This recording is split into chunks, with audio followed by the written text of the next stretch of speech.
Oi, tudo bom? Eu sou o Bruno Weber, eu escrevo para o site Tropical Alien e hoje eu queria falar sobre o novo filme do diretor pernambucano Gabriel Mascaro, que é O Último Azul, que vai ser lançado agora nos cinemas brasileiros.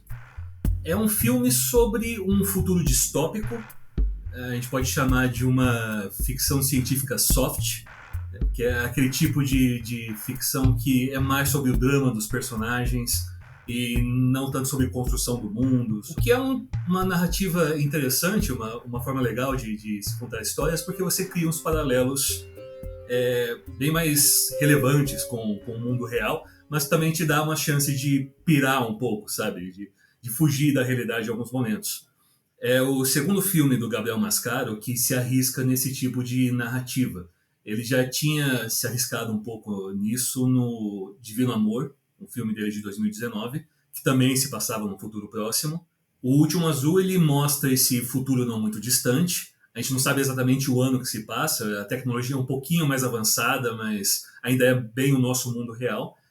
E é uma distopia em que o governo brasileiro cria esse sistema compulsório que manda pessoas idosas para uma colônia afastada, distante, um local paradisíaco onde elas não podem mais sair. Tudo isso feito em prol da economia, porque são pessoas que não produzem mais, então não podem mais atrapalhar quem ainda produz. Isso traz alguns ecos da época da pandemia aqui no Brasil, né? Que o governo também não tomou as medidas certas em prol da economia, sacrificando os grupos de risco daquele momento, que eram, por falar nisso, idosos.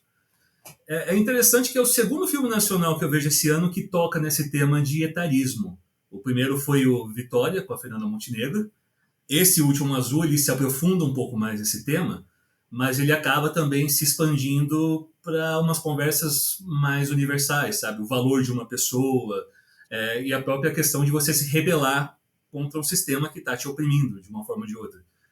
E é uma opressão muito estranha que mostra na história, porque os velhinhos, eles são alardeados como pessoas que estão sendo homenageadas, sabe? Elas vão para um local onde elas possam descansar, mas ao mesmo tempo são tratados como um produto. A gente vê tudo isso pelos olhos da protagonista, a Teresa, interpretada pela Denise Weinberg, e ela é surpreendida no começo do filme quando ela descobre que a regra da data limite para ela ser mandada para essa colônia mudou. Era 80 anos, diminuiu a idade para 75 e ela com 77 descobre que em 3 semanas tem que ir para essa colônia.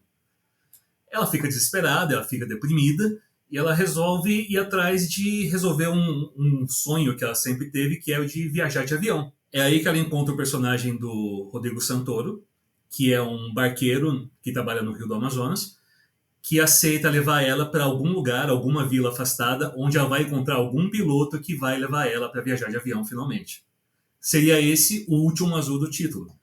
E tem essa lenda de um caracol no meio da floresta, que é o caracol da baba azul, que se você coloca a baba desse caracol, o muco desse caracol nos seus olhos, você vai ter uma viagem mística bizarra.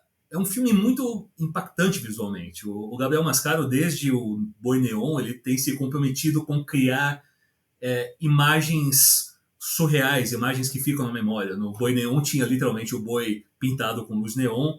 Aqui você tem essa brincadeira com elementos de cor. Você tem o azul do céu, que seria o último azul da viagem da Teresa, o azul do caracol, as cores dos fogos de artifício que os barqueiros usam para se comunicar entre si. Tem dois momentos bem específicos que eu acho que foram os que mais me marcaram durante a sessão, nesse compromisso do Gabriel Mascaro de criar essas imagens impactantes. Tem uma cena que se passa no Parque Estadual Sumaúma, que é um parque do Amazonas que foi fechado durante a pandemia e, se eu não me engano, estava fechado até o começo desse ano. E a câmera do Mascaro, ela passeia por aquele cenário, que é um cenário meio místico também. O parque ele é povoado por essas estátuas do folclore amazônico que estão com essa aparência de desgaste, com essa aparência de abandono. E a personagem da Teresa passeia por esse parque, ela está escondida nesse parque naquele momento. E é interessante que volta ao tema do abandono. o tema que ela está passando, você vê no ambiente do parque, nas estátuas, que é essa coisa preciosa que foi abandonada e está sendo descartada. Uma outra cena impactante, eu não vou dar spoiler, mas é mais no final do filme, que também tem esse jogo de cores e, na verdade, é uma cena que traz todo o clímax de todos os temas do filme, sabe? Do natural contra o artificial, da rebeldia contra o sistema, mas é uma luta entre dois animais de cores diferentes que preenche a tela de um jeito muito, muito memorável.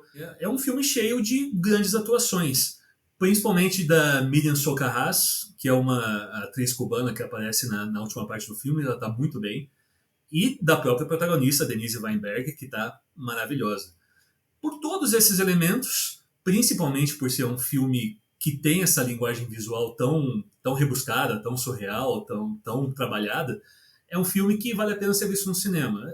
Dizem, é claro, que eu acredito também, que a experiência de ver um filme no cinema é sempre melhor que ver em casa, mas esse é um que realmente pede. E o Último Azul vai estrear agora, dia 28 de agosto, e eu espero que todo mundo veja. Dizem que ele tem poder de encanto. Tu vai ver o que tu nunca viu.